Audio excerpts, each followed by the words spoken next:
بسم اللہ الرحمن الرحیم۔ کو میں دعوت دیتا ہوں کہ یہاں تشریف لائیں، اپنا عنوان بیان کریں۔ عالیان جمیل کلاس ادنا۔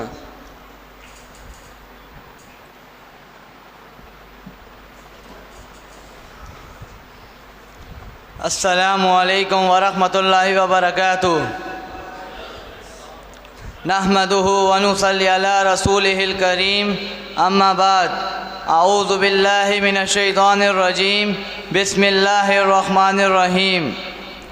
یا ایہا الذین آمنوا اطیعوا اللہ واطیعوا الرسول ولا تبطلوا اعمالکم۔ وقال النبی صلی اللہ علیہ وسلم من عمل عملا لیس علیہ امرنا فہو رد۔ میرے محترم و مکرم استاذہ کرام اور میرے عزیز طلبہ ساتھیوں، آج میں جس عنوان پر گفتگو کرنے جا رہا ہوں وہ ہے اطاعت رسول۔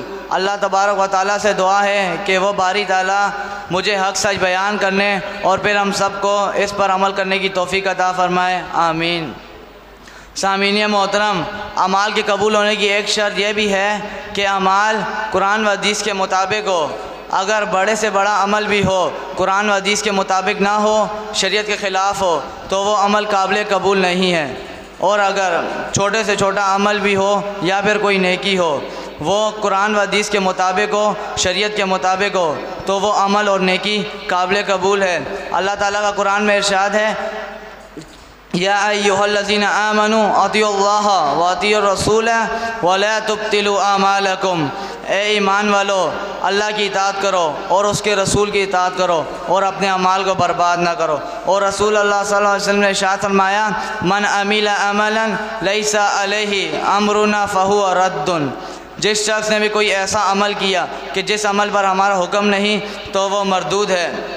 ایک اور جگہ رسول اللہ صلی اللہ علیہ وسلم نے ارشاد فرمایا، کل امتی یدخلون الجنت الا من ابا۔ میری پوری کی پوری امت جنت میں جائے گی کہ سوائے ان لوگوں کے کہ جن نے جنت میں جانے سے انکار کر لیا۔ تو صحابہ کرام نے عرض کیا کہ اللہ کے رسول، کون سا ایسا بدبخت شخص ہے جو جنت میں جانے سے انکار کرے گا؟